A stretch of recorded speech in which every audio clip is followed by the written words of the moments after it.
Double cabs, discounted up to $9,000 off. Great selection, Randy Marion Chevrolet in Statesville, right on I-40. The following is a paid program and does not necessarily reflect the views of WSIC.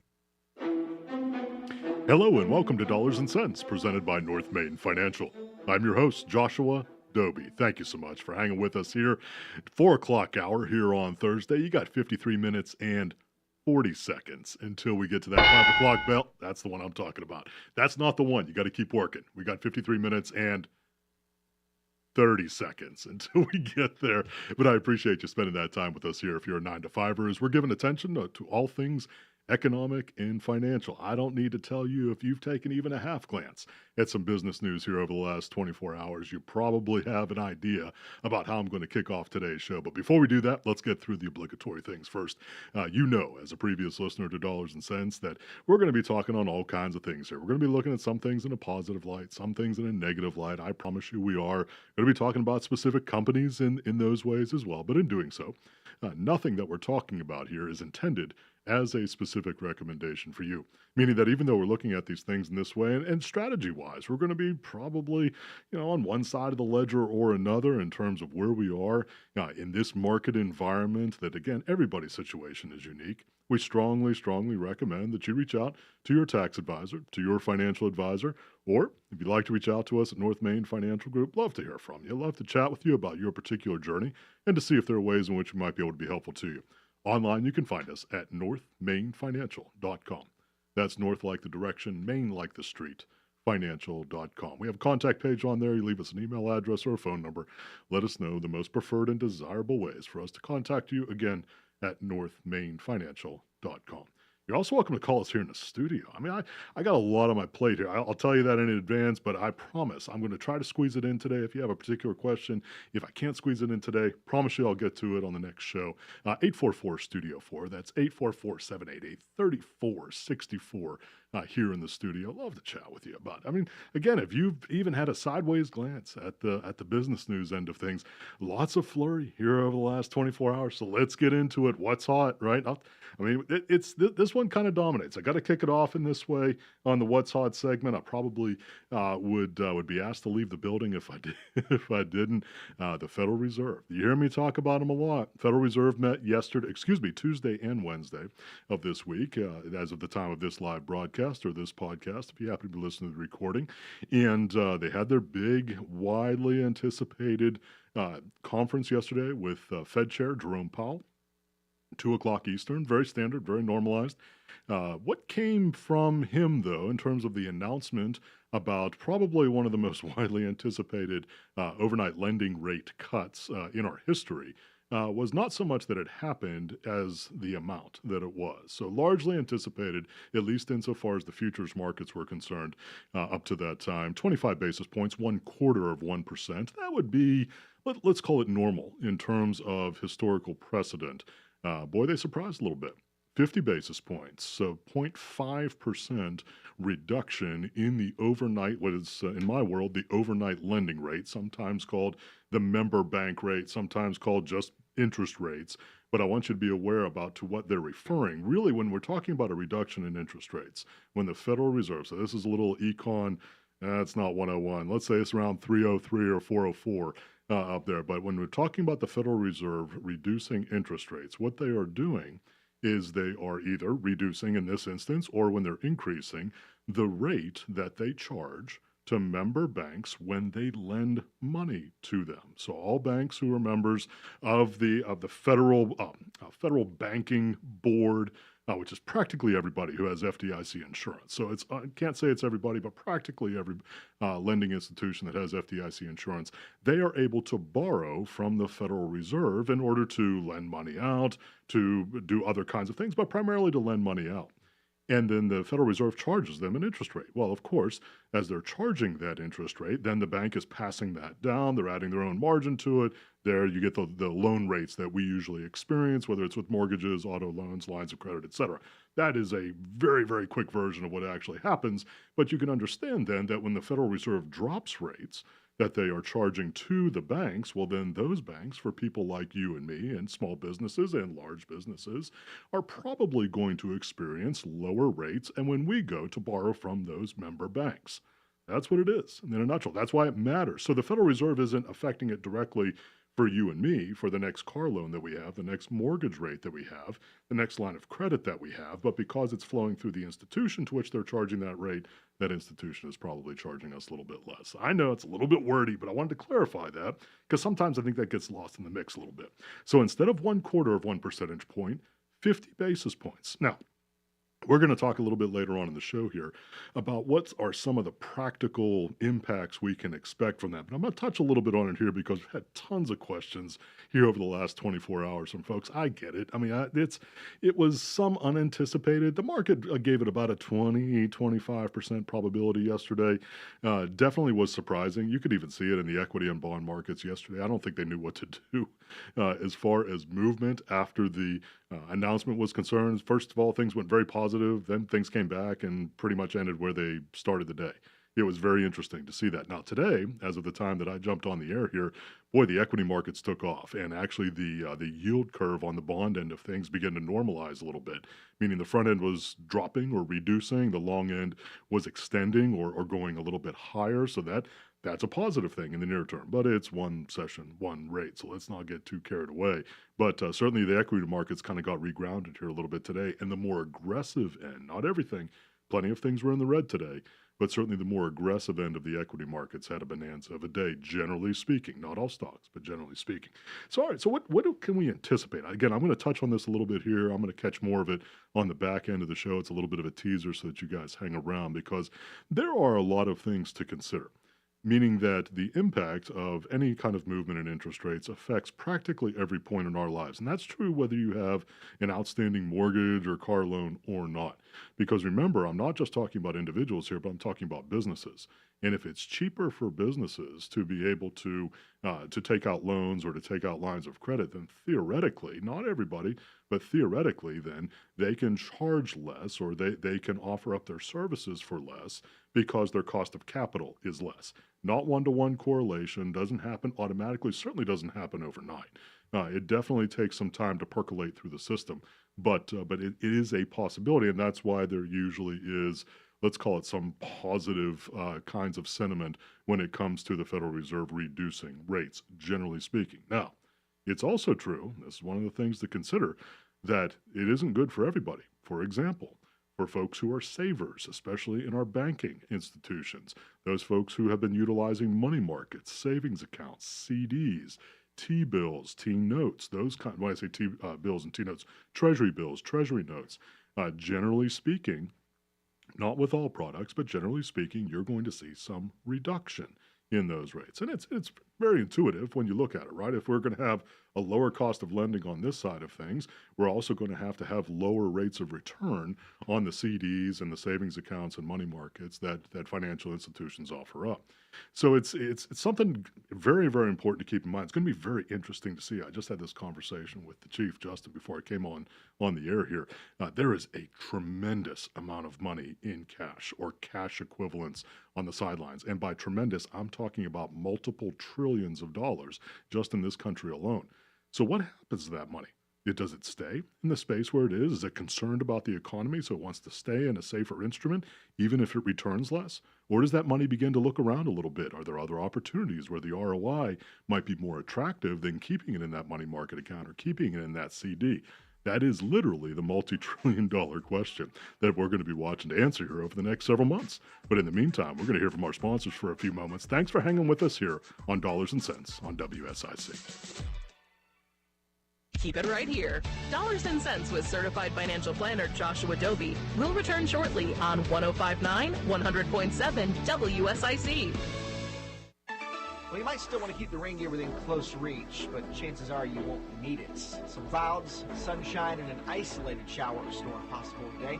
Otherwise, we're mainly dry and into the low 80s. Partly cloudy, mild, mid-60s on the way overnight. As we get into our Friday and into the upcoming weekend, drier weather makes a return, and warmer weather, too. We'll stick it out in the low 80s through Sunday, the first day of fall, but getting cooler early next week. That's your forecast for the WSIC Weather Center. I'm meteorologist Chase Myers. The WSIC app is available now wherever you get your apps, featuring local deals from great local businesses like Greystone Lodge in Boone. Here is your WSIC community calendar. This Friday night, the monthly car show Hot Rods and Hops returns to RevFast. The late Apex Storage Condos on Cayuga Drive in Mooresville welcomes the slickest and fastest cars, motorcycles, trucks, racing, and high-performance machines. Food trucks will be on hand for delicious dinners, and Hoptown Brewing will be serving up cold beer. Get your weekend started off right with Hot Rods and Hops this Friday night at 6 p.m. at the late Apex Storage Condos in Mooresville. Birkdale Village's Live Under the Oaks concert series is also happening on Friday night. Ryan Winters will be playing on the Birkdale stage in Huntersville beginning at 6 p.m. Food and beverages will be for sale at the many restaurants around the village. Grab your chairs and your friends for the Ryan Winters concert Friday night at Birkdale Village in Huntersville. Movie in the Park is happening September 20th in downtown Huntersville. The show at Veterans Park on Main Street and Maxwell Street is open to the public free of charge. Bring your blankets and lawn chairs for an evening under the stars with the showing of Space Jam on a big screen. Movie in the Park begins at 7:30 p.m. at Veterans Park in Huntersville on Friday. The NHRA returns to ZMAX Dragway this weekend for the Carolina Nationals. When the temperatures cool down, the excitement heats up at the Bellagio of drag strips. Every ticket is a pit pass, giving fans unmatched access to the drivers and crews who power the NHRA's thunderous 11,000 horsepower machines to their limits. Visit CharlotteMotorspeedway.com for information, tickets, and details. The Renaissance Festival is back Saturdays and Sundays, October 5th through November 24th. A non-stop outdoor family adventure. Tickets available online only at renfestinfo.com while supplies last. To keep up with all the events happening around the community and much more, including amazing local deals, download the WSIC News app today. It's Dollars and Cents with certified financial planner Joshua Dobi on 105.9 100.7 WSIC. Hello and welcome back to Dollars and Cents presented by North Main Financial. I'm your host, Joshua Dobi. Thank you so much for hanging with us here into the second quarter of today's show, Football Reference. Producer Bill, I've been kind of working myself up to have this part of the conversation. As you know, as a listener, folks on Dollars and Cents, we talk a fair amount of sports, especially football. And when it's not football season, we talk about how many days it is until football season on the show. Producer Bill, I've had to work myself up a little bit for this. Our Carolina Panthers. I want to say it's early, but I'm struggling. I'm struggling. I'm searching for even one data point. That's it. That would indicate otherwise, but yeah, it's one of those years. Already, 2 games in? Right. Man alive. I was watching them a little bit last week, and it was challenging. And of course, if you don't follow the Carolina Panthers, we've already had a quarterback change out. Right. So we're on to back up or number 2 in Dalton, and we'll see. Yeah, hopefully Bryce can get it together. I hope a couple weeks off. Sometimes it helps to take a step back, recalibrate a little bit, right? Because he was drafted. He came in. He was the guy. That's brutal for anybody. I don't care how world class you are as an athlete. I think that has to be just a brutal kind of experience. And I think because Bryce, the guy, I want to root for him so bad. I know. Right? I want to. So I think it's just a mix. Bad timing all around. Looks like. All right, so we're going to hope for better things this week. Yeah, that's all we can do, honestly. and see what happens. And I know this, and I checked this, so I'm not going to bring up the fact that your beloved Baltimore Ravens also have had a tough start of the season for Lachlan. Tense times at the house on Sundays. You got to walk gently. You got to walk gently and look for the positive points. Right. All right, we're going to be doing that same for our Panthers here. But thank you so much for hanging with us here on Dollars and Cents. We'd like to talk a little bit of football. Chances are we're going to include it again in the conversation here. But as just we were going to break there, we were talking about what again, if you are watching business news, arguably the most dominant story that's out there. That's the Federal Reserve cutting rates by 50 basis points or 0.5% instead of 25 basis points. We were talking a little bit about what that meant. We're going to be talking about that a little bit later on in the show as well. I've had a lot of questions about auto loans, mortgages, lines of credit. Just, what does that mean? Is any, or credit cards? What does that mean for me? Student loans, answers to all those kinds of questions. But I want you to hang around here a little bit in the meantime. We're going to talk about some other things that are hot here, definitely that are hitting the radar screen. And when we're talking about the consumer experience, we tend to look a lot at retail spaces. We look at things like Walmart, we look at things like Target, we look at things like Kohl, but we also look at the restaurant space. Restaurant spaces tend to be places where the consumer in this country spends discretionary income, meaning income that is not required to be spent. When I say income that's required to be spent, I think you can follow me here quickly. I'm talking about on the required side or non-discretionary side of things like rent and mortgages, car loan payments, student loan payments. Those are not negotiable, meaning they're coming due month after month, and you're going to have to pay them. And so those things are in the non-discretionary category for means of this conversation. But in the discretionary end of things, you obviously don't have to go out to dinner. And so we tend to look at sometimes it's one data point, right? It's definitely when we're looking at one particular entity or one particular restaurant group. Still, I consider it to be one data point. But this next group I'm going to mention, I mentioned them in previous shows, and I mentioned them because they are so prolific throughout the country in terms of the banners that they own. And I'm talking about Darden Restaurants. Now, you may not know Darden Restaurants, ticker symbol David Roger Indian. Not a recommendation to buy, sell, or hold that stock, but they own a whole collection of banners. I'm looking at you, Smoky Bones. I'm looking at you, Crab. Oh, no, it's not that. Joe's Crab Shack, I think is what it is. And then the one I'm talking about here, Olive Garden. And again, all of these under that banner and others that are a part of that. Came out with a pretty disappointing quarter. And the CEO even used those words on the call, which I find to be interesting. Usually CEOs of publicly traded companies, they can take a look at some pretty ugly data, and they can put a spin on it that makes you think, well, things maybe aren't all that bad. But he just came out and said it. And I like that on the one hand. I like that truthfulness about that, but I was kind of surprised to hear him say that. But the stock popped, actually. It was very interesting. I think expectations were so muted for the company overall that things weren't as bad as perhaps the market was anticipating. The stock actually jumped up about 8 or 9%. As I last looked at before I came on air here. So very interesting to see that, but I was more concerned about what he was saying going forward and what their outlook is. And it's pretty muted. I mean, certainly in terms of growth rates for this next quarter, less than 2%, so less than GDP right now in terms of their year-over-year expectation of growth. Now, again, one data point, one restaurant group. That does not in any way give an indication about where the consumer is, but it definitely is one that I'm lining up on my metric to understand where the consumer is right now. And that this all bleeds together. It all runs into one another when we're talking about a reduction in interest rates. I had this conversation as well just before we came on air here, talking about, does this mean that some of this money, this tremendous amount of money that's sitting on the sidelines, does it get more into equities? Does it get more into real estate? Does it get more into other commodities? Does it look for a better place? I was teasing up right before the end of the first segment there. Does it look for a better place to get return? And that's where you see movement in the market. I mean, I'll use a big target here because we've talked about them.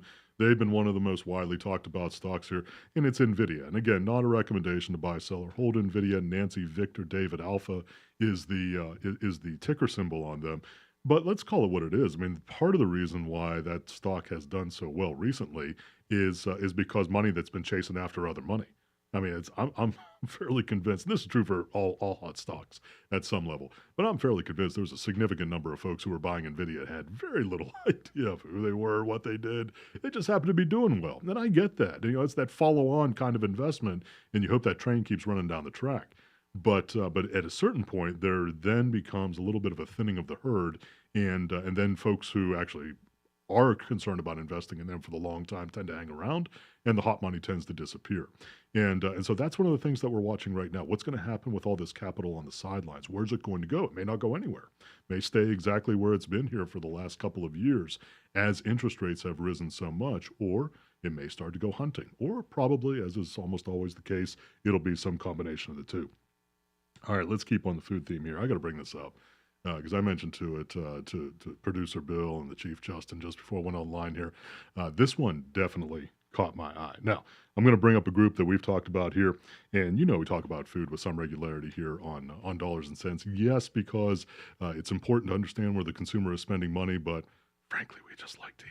So I'm going to bring up another one here, Burger King. So Burger King, owned by a group we've talked about previously, Restaurant Brands International. Roger Berry Indian, RBI, is the ticker symbol, not a recommendation to buy, sell, or hold. Restaurant Brands, they own a whole collection of different banners, including Capital Grille at the higher end of things, and then Burger King, Tim Hortons, a whole bunch of other banners in there as well. They have had a contest here.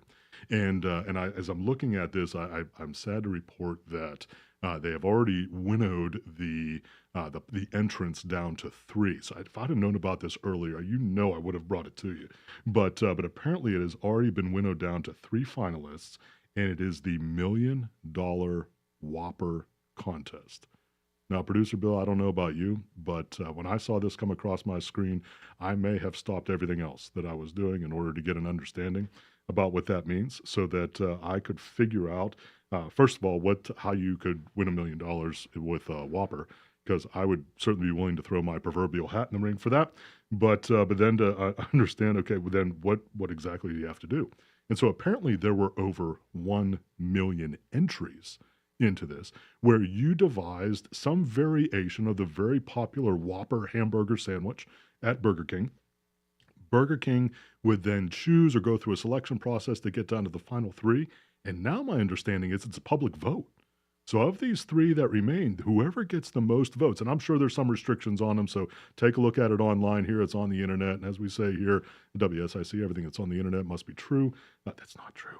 That you want to take a look at how you can. Thank you for saying that. That you want to take a look at what it is. But I wanted to go through these 3 creations because I mean this is just good stuff. And if you're not hungry, you're probably going to be hungry. And if you don't like Burger King, well, all right, you'll be all right here in a minute.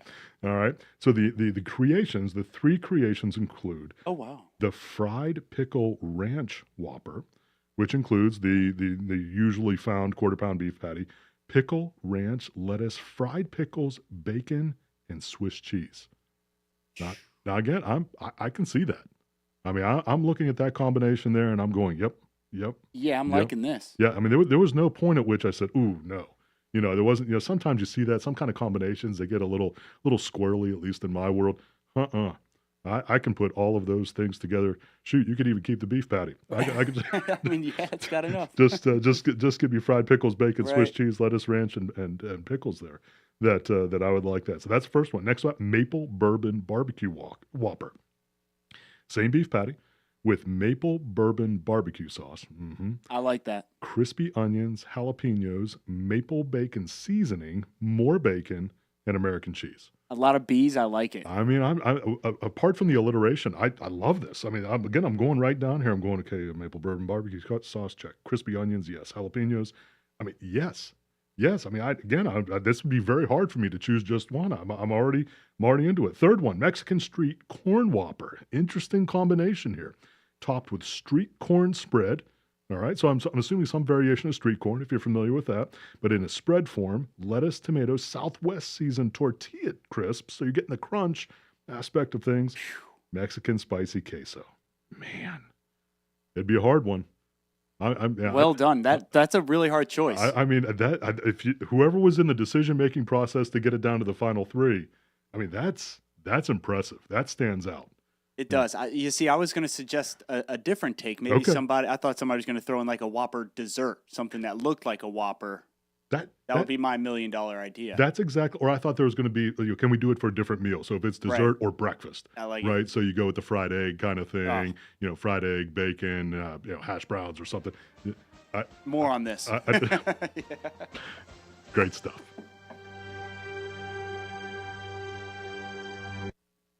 We'll have more of Dollars and Cents with certified financial planner Joshua Dobi following these brief messages on 105.9 100.7 WSIC.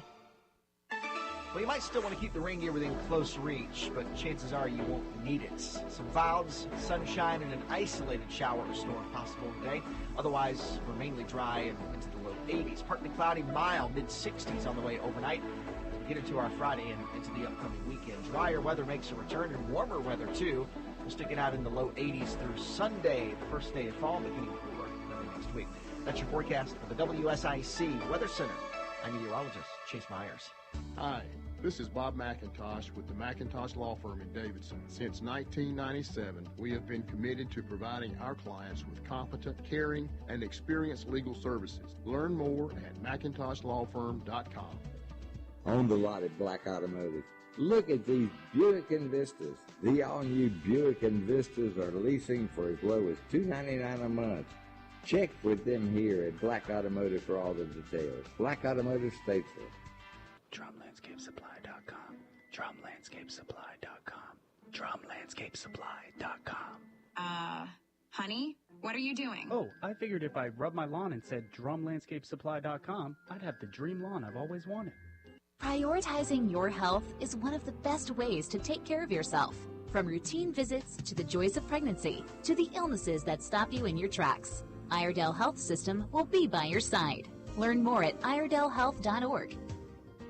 Welcome home to the feeling of Horn Heating and Air Conditioning is family-owned and operated and understands the meaning of community. We treat you like family because you are family. Visit hornhvac.com. This is a Bloomberg Money Minute. Just minutes to go ahead of Wall Street's closing bell, and stocks are soaring with the Dow and the S&P 500 both on track to close at record all-time highs. That's after traders figured the Federal Reserve is on track to engineer a soft landing for the economy after that 0.5% rate cut, with more rate cuts expected later this year. Right now, those blue-chip Dow stocks up over 500 points, 1.25% higher. The NASDAQ up over 2.5%. The S&P up 1.75%. Among the big gainers, shares of Tesla up nearly 7%. Lower interest rates could ease auto loan payments, make those cars more accessible to more people. Shares of Darden Restaurants up nearly 8%, striking a deal with Uber Eats to offer delivery from the Olive Garden chain. And the average for a 30-year fixed-rate loan this week down to 6.09%, according to Freddie Mac, the lowest in a year and a half. That could give a big boost to the real estate market after existing home sales fell last month. Tom Busby, Bloomberg Radio. Call now to speak with certified financial planner Joshua Dobi at 844-STUDIO-4.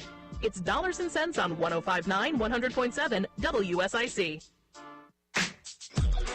Hello and welcome back to Dollars and Cents presented by North Main Financial. I'm your host, Joshua Dobi. Thank you so much for hanging with us here. Second half of today's show, Football Reference, 26 minutes and 40 seconds until we get to that 5 o'clock bell. Almost there, but keep working. Sprint through the tape. Appreciate, though, you spending that time with us here as we're giving attention all things economic and financial. And as we're going to break there, I mean, this may be, well, I can't say it's the actual story of the day. We were just doing a little playfully there, talking about the $1 million Whopper contest. Are you kidding me right now? Burger King, owned by Restaurant Brands.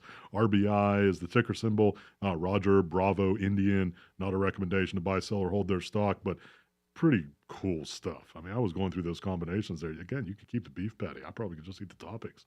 It was pretty impressive stuff. All right, let's keep going here. We're going to get into what is a little bit more of a somber topic, especially if you happen to be involved with them and sort of if you're an investor in the company, and that's Boeing. Boeing, ticker symbol Bravo Alpha, it's had some real challenges. They've had some safety concerns with crashes, a couple of crashes here over the last couple of years, and they've also had some manufacturing quality concerns. Really struggled with. CEO David Calhoun is going to be stepping down, and his replacement has been named. And now on top of that, the machinists, or at least say the largest machinist union that is represented at Boeing, is out on strike. So that has meant somewhere on the tune of 33,000 employees within this particular machinist union are striking right now. And as could be expected, Boeing has announced today that they are furloughing additional workers, meaning because they've had to slow and in some instances completely shut down production in parts of their facilities around the country, that they're needing to furlough other workers in order to conserve or to reduce costs because they're not in production right now. So not a good situation at Boeing right now. Challenging to see how that's going to resolve itself in terms of where things are going to meet up. It has to do with an ongoing contract with the machinists and the amount of increase in pay. So they're both on board that there should be, meaning Boeing and the machinist union are on board. There should be an increase in pay. The disagreement is over how much. And so we're going to be continuing to watch that. We're really talking about Boeing's announcement today, in addition to the strike that is in place and has been in place now for several days.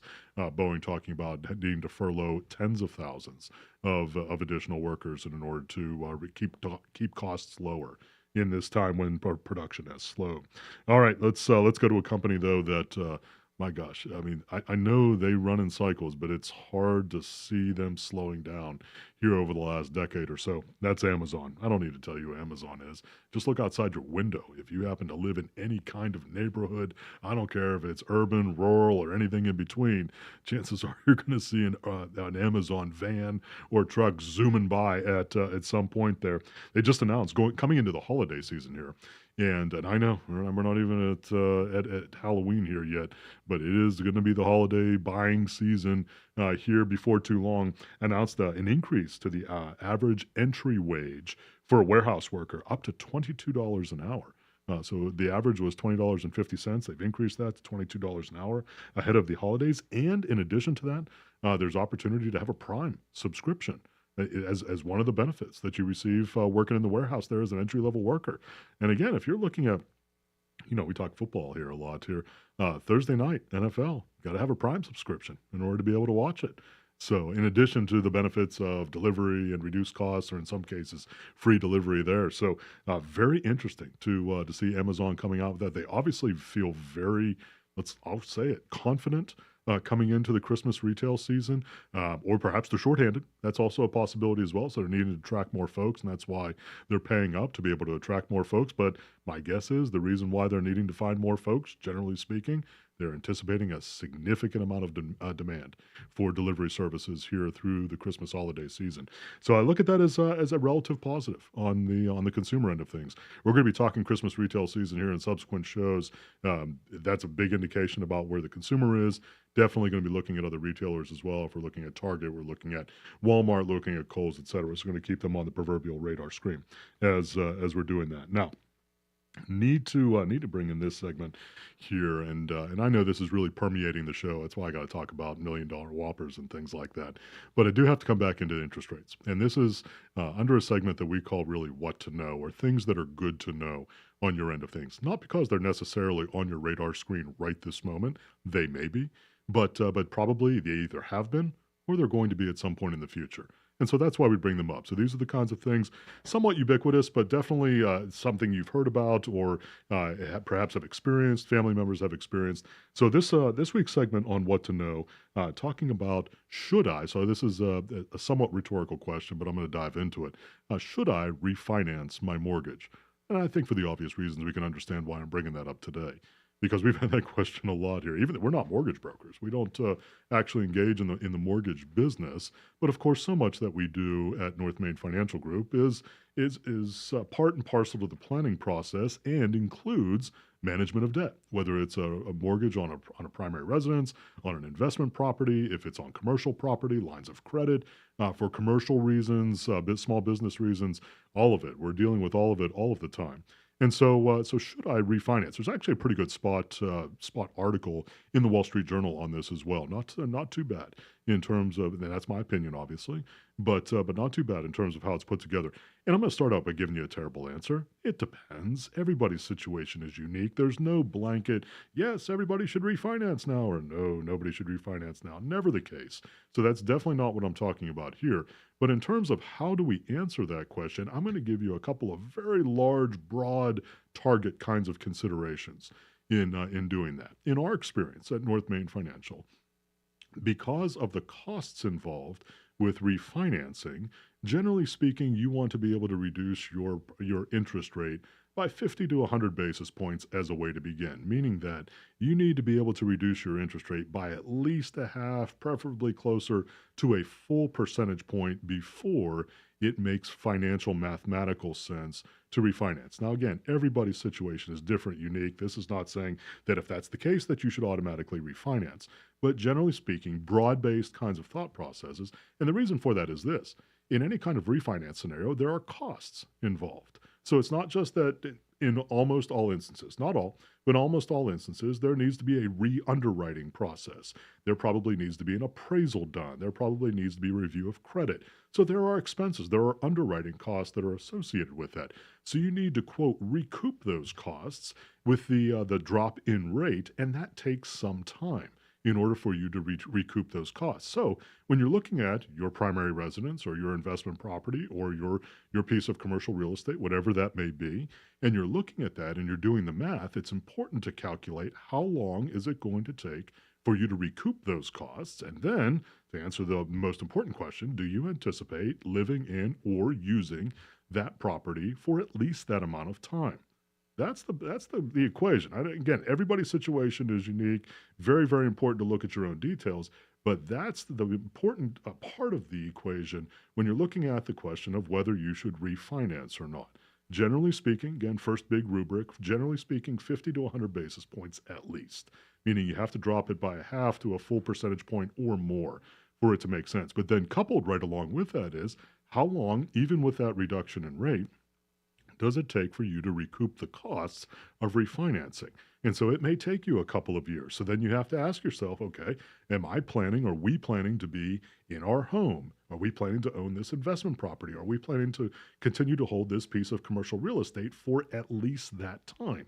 And if the answer is yes, we plan on that, then it may make sense to continue the thought process in the pursuit of refinancing. If the answer is no, we're going to be out of here, in 3 months or 6 months, and it would take us 2 years to recoup our cost, then it may be true that it doesn't make a whole lot of financial sense for you to do that. So we've been receiving that question a lot here. I wanted to spend a few moments here on the What to Know segment because I anticipate that there is going to be a lot of this conversation, not just with the proximity to the interest rate cut, but with regards to looking at the possibility, we're going to talk about this in the next segment, of the Federal Reserve continuing to drop rates and how much and for how long are they going to be doing that? Of course, that's the multi-trillion-dollar question as well, because of course nobody knows in advance, but definitely as you're thinking about that kind of thing, asking if it makes sense, to do it now, to wait. And again, everybody's situation is unique. There's no blanket answer for that kind of question. But these are some of the things to think about. How much would the rate reduce from where you are right now? Do you want it to be a 10-year note, a 15-year note, a 20-year note, a 30-year note, or some other kind? Do you want it to have a variable rate? Do you want it to be locked in for a certain amount of time based upon your anticipated ownership time duration? All these things that go into it, way beyond the scope of what I'm talking about here, but those kinds of considerations that at least up front, you can do a mathematical calculation and say, okay, does this make sense for us, for me to consider? And that's why we're bringing it up here in the What to Know segment. So a lot of conversation I know is going to be coming up with that. Definitely the kind of thing that's going to continue to be on our radar screen. Now, along the consumer line of things, some additional data points here, and these aren't particularly encouraging, but just before we go to break here, before the fourth segment, I want to talk about them just briefly. You've heard me talk about auto loan delinquencies and also credit card delinquencies some over the past couple of months. And the reason for that is because I continue to see not very encouraging data there. We just hit another high mark on auto loan delinquencies, now at about 9% year over year. That's a multi-decade high. And then on the credit card end of things, about an 8% delinquency rate. That's the highest in a decade. And so I'm bringing those up not to take away from the flavor of the moment, but because those are indications about where the consumer is. And I don't need to tell you, if you've looked at a car loan recently, especially with where the cost of cars are right now, it can be very expensive. And so does that mean that the consumer is running out of ability to be able to make those payments or to be able to keep up with the higher interest rates that are a part of car loans? Is this reduction in interest rates going to be the kind of thing that allows folks to be able to afford them a little bit better? Those are the kinds of things we're keeping on our radar screen. And then with credit cards, those rates, variable, probably going to come down a little bit here over the next couple of months, but not a lot, especially when you're talking about rates in the high teens to low 20s. Big deal. Friends, stay with us here as we hear from our sponsors for a few moments here on Dollars and Cents on WSIC. Dollars and Cents with your host, certified financial planner Joshua Dobi, continues straight ahead on 105.9 100.7 WSIC. Well, you might still want to keep the rain gear within close reach, but chances are you won't need it. Some clouds, sunshine, and an isolated shower or storm possible today.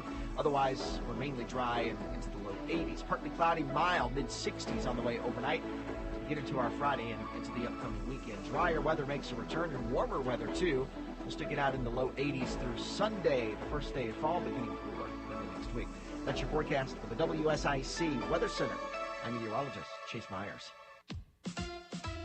Here is your WSIC community calendar. This Friday night, the monthly car show Hot Rods and Hops returns to RevFast. The late Apex Storage Condos on Cayuga Drive in Mooresville welcomes the slickest and fastest cars, motorcycles, trucks, racing, and high-performance machines. Food trucks will be on hand for delicious dinners, and Hoptown Brewing will be serving up cold beer. Get your weekend started off right with Hot Rods and Hops this Friday night at 6 p.m. at the late Apex Storage Condos in Mooresville.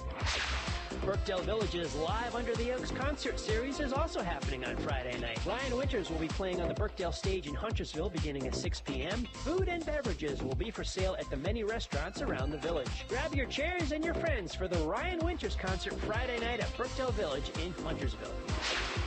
Movie in the Park is happening September 20th in downtown Huntersville. The show at Veterans Park on Main Street and Maxwell Street is open to the public free of charge. Bring your blankets and lawn chairs for an evening under the stars with the showing of Space Jam on a big screen. Movie in the Park begins at 7:30 p.m. at Veterans Park in Huntersville on Friday. The NHRA returns to ZMAX Dragway this weekend for the Carolina Nationals. When the temperatures cool down, the excitement heats up at the Bellagio of drag strips. Every ticket is a pit pass, giving fans unmatched access to the drivers and crews who power the NHRA's thunderous 11,000 horsepower machines to their limits. Visit CharlotteMotorspeedway.com for information, tickets, and details. The Renaissance Festival is back Saturdays and Sundays, October 5th through November 24th. A non-stop outdoor family adventure. Tickets available online only at renfestinfo.com while supplies last. To keep up with all the events happening around the community and much more, including amazing local deals, download the WSIC News app today. It's Dollars and Cents with certified financial planner Joshua Dobi on 105.9 100.7 WSIC. Hello and welcome back to Dollars and Cents, presented by North Main Financial. I'm your host, Joshua Dobi. Thank you so much for coming back here. Fourth quarter, we're in the stretch run, 12 minutes until we get to that 5 o'clock bell. If you're a 9 to 5er, and I appreciate you being here.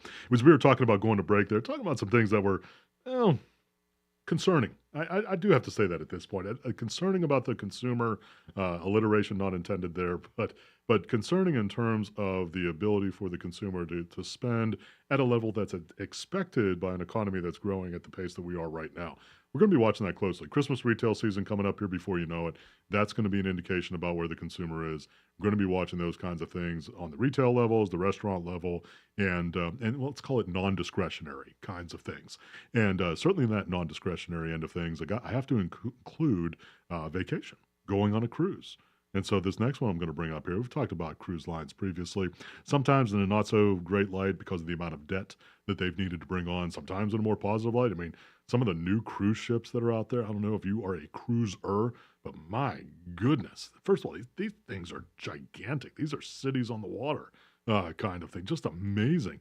I mean, if you haven't seen one, to see one actually up close, even if you're not getting on it, but to be close to it, pretty unbelievable. Anyhow, the CEO of Carnival Cruise Lines, one of the big three that's out there, publicly traded company Charlie Larry is the ticker symbol. Not a recommendation to buy, sell, or hold the stock. The CEO periodically through social media will just put random questions out there, almost in a non-scientific poll kind of way. And he does this. And he does this very intentionally, I think, in part to keep folks on their toes and also to share a little bit about what he's thinking and probably at some level to think, okay, is this something that folks would like to have on the cruise lines? Well, this one caught my eye. Not the first time that he's done this, but the first time that he caught my eye, that it caught my eye when I was looking at it just because of what he was asking. And the question essentially was, would you, the cruiser, enjoy among the food selections on Carnival Cruise Lines, adding French fry and cheese curd poutine to the list of dining options. Now, for those of you who may not be up to speed on French fry or cheese curd poutine, it is either fries and or cheese curds, which essentially is fried cheese, right? With a spicy gravy kind of mix associated with it, with some cheese interwoven in on that. I mean, producer Bill, when done right, delicious. I mean, it's a reason to smack your mama. Not, and there are no reasons to smack your mama, and it's a reason to smack your mama. I mean, it is amazing. So when I saw that, I thought that's spectacular, because that's not the kind of thing that you would expect, or at least I wouldn't expect. No, wasn't expecting that. Right? Yeah. You know, you think fancy steaks and maybe some seafood and maybe some exotic dessert creations of some kind, fruity drinks with umbrellas in them, right? Right. No, we're going cheese curd poutine. I hope it wins. I mean, we might need to get some poutine around here at the lake. You know, now you're talking my language. There has to be somebody around here who's doing that kind of. We just don't know it right this moment. We'll find out. Yeah. We'll figure it out. We can go on a mission. Yeah. I mean, all you got to do is sign me up. I'll do that. You better be ready. I'll do that for WSIC. I'm willing to put myself out there for that. All right, good stuff there with Carnival. One more here before we just give a couple of moments to the markets again, especially in light of where the interest rate cuts happened yesterday. This one again, I have to call this company fairly ubiquitous as well, at least insofar as my early childhood was concerned. They mentioned this on Good Morning LKN as well, which, by the way, 7 to 9 in the morning, Justin, Mamie, Bill, take a listen to them. And don't tell me you can't get it on your radio or you're outside of range there. Get that WSIC app on the Apple Store, on the Google Store. You can listen to it wherever you are. It doesn't matter. As long as you have a cell phone signal, you can listen to them. But they were talking about it on Good Morning LKN as well. A group called Tupperware. Now, again, if you're someone who has my age, and let's say mileage that I have, that Tupperware, I mean, they were prolific, and it was, a lot of it was door-to-door sales, meaning somebody would knock on your door that maybe had a catalog or a bag of plasticware, and were interested. Sometimes there were Tupperware parties. Yeah, that's what I was going to say. I feel like my mom went to those. Yeah, I mean, quite often. I think you were invited, right? You were invited. Maybe somebody in the neighborhood you invited, and probably it was something like tea and crumpets kind of thing. So a little food and drink along the way, and then there was a presentation made of various plastic containers with lids on them. Fascinating. I mean, pretty amazing stuff. Well, apparently that whole home shopping idea hasn't been doing all that well. And this isn't news, actually. Tupperware, ticker symbol Tom Umbrella Paul. Not a recommendation to buy, sell, or hold. And with what I'm going to tell you next, you can probably understand and make your own decision fairly quickly. Chapter 11 bankruptcy. Unfortunate. Again, just one of kind of those iconic sorts of names. I'd have to say, I mean, at some level, it has to be due to the competition. I mean, we're talking about a commodity. Right. I mean, I think Mamie said this morning that she was using butter containers. That's what we used in my household. Yeah, because classic. Yes. I mean, that's just what you did. Cool Whip containers. Yes, as well. I mean, that's what we used. I mean, Tupperware was my very, very, very modest beginnings. Tupperware was one of those upper scale kinds of things. We were looking at